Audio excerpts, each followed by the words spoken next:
BBC R&D have been working on wireless program making technologies for over 20 years. These have become an essential tool for modern TV production, both in studios and on outside broadcasts. Modern production technology is moving to IP, and the traditional technologies do not always integrate very easily into the modern workflows.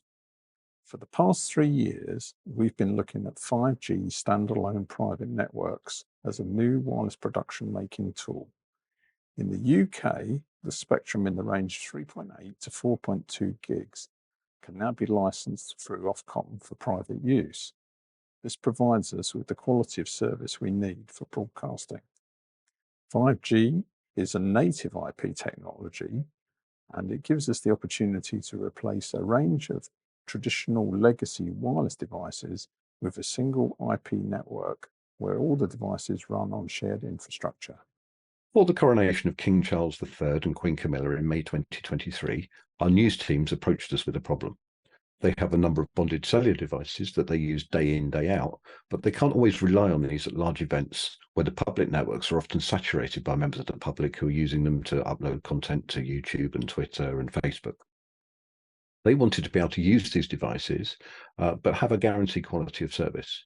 This tied in nicely with the work that we were doing on private 5G networks, and we saw this as an opportunity to also test some of the work that we've been doing on production networks as well as contribution.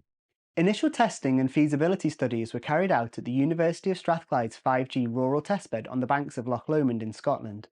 Here, we set up 2 cells using 50 MHz channels and connected 12 LiveView devices to stress test the network. We demonstrated simultaneous streaming, cell handover, and the effect of devices on the cell boundary edge.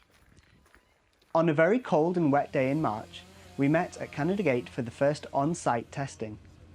Again, we ran 2 cells using 50 MHz channels, and international broadcast partners were invited to come along and connect their devices to the network and test coverage. So we've got loads of devices connected. Everybody is managing to stream to their places back all around the world. RF modelling was performed to predict cell coverage and inform the network design and license application.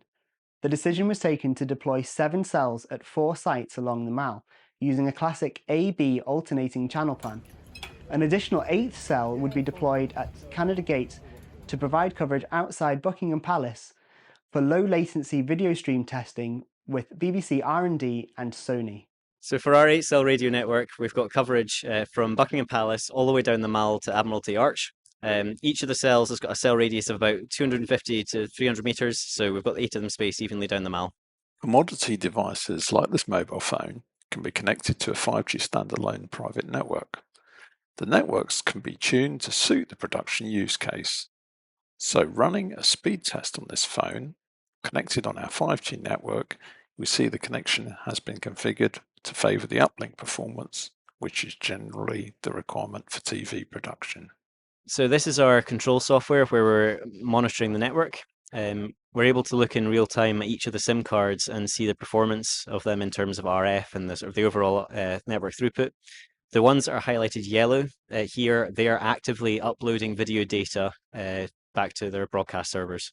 On the ground, signal measurements were taken using a Sony handset, with data strongly supporting the RF model predictions. Upload download speeds, the UE power headroom of the UE. On the day of the coronation itself, as the crowds gathered, we saw public mobile network performance deteriorate, and bonded cellular devices began using our private network almost exclusively. We are now doing one of the last lives for TV2 Denmark for news television. We have been doing live for the whole day. Our 2 teams has together been doing around 25-13 live shots. Without this network, we couldn't have been doing this because all networks, all public networks has been down, and we can see that in our devices. That it's only the neutral wireless modem that are connected. As well as the large-scale contribution network that we deployed for use using bonded cellular, we also wanted to explore production workflows. So we deployed another network in the Canada Gate area. This had low latency and higher throughput capabilities. And working with Sony, we were able to prove that you could perhaps use 5G networks for production radio cameras as well. So we're just wrapping up at the end of a really big event, and the 5G private network that we've put in has been really successful. We've had loads of broadcasters all collaborating to use the same infrastructure, and they've all reported really good results, being able to go live in places where the networks were completely saturated by the general public.